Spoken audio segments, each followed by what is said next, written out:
అమ్మయ్యల కూర బాలేదంటే ఎమ్మటే కొడుక్కి 2 కోడిగుడ్లు కొట్టి కూర వండుతుంది ఇంట్లో అమ్మ. అమ్మ ఆమ్లెట్, నాన్న బిర్యానీ. ఒక్క మాటలు చెప్పాలంటే ఏం కావాలన్న సుత ఇంట్లో అమ్మ నాయనలు రెడీ చేసి పెడతారు. ఇంట్లో గట్ల తినబుద్ధి అయినవన్నీ తినే చాలా మంది హాస్టల్లో ఎట్లాంటి తిండి తింటారో మీరే చూడండి. ఓ పాలి చూసిర్రా ఎంత మంది ఉన్నారో. ఏం చేస్తారు మరి ఆకలి లోపల కడుపు కాలుతుంది. మరి ఇది ఎక్కడో సర్కార్ రాష్ట్రాలు అనుకోకుర్రి, ఇది హైదరాబాద్ లో గండి మైసమ్మ ఇంజనీరింగ్ కాలేజీలా. అవును, ఈ కాలేజీతో మన ప్రియతమ మాజీ మంత్రి గారైన చామకూర మల్లారెడ్డి సార్ది.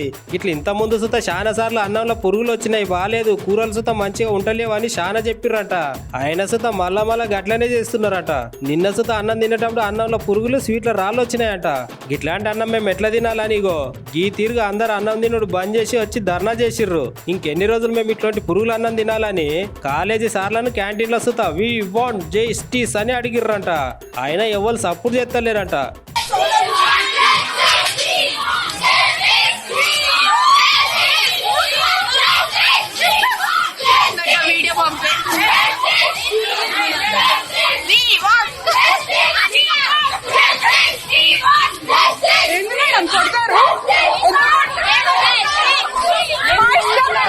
ఓ మల్లారెడ్డి సారు, మాట్లాడినప్పుడల్లా నేను పాలమ్మినా పూలమ్మినా కష్టపడనే చెప్తారు కదా సారు.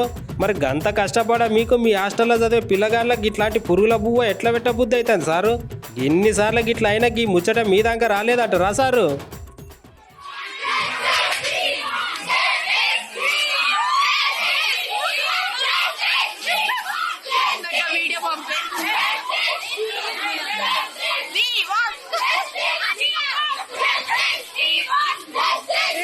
కొడతారు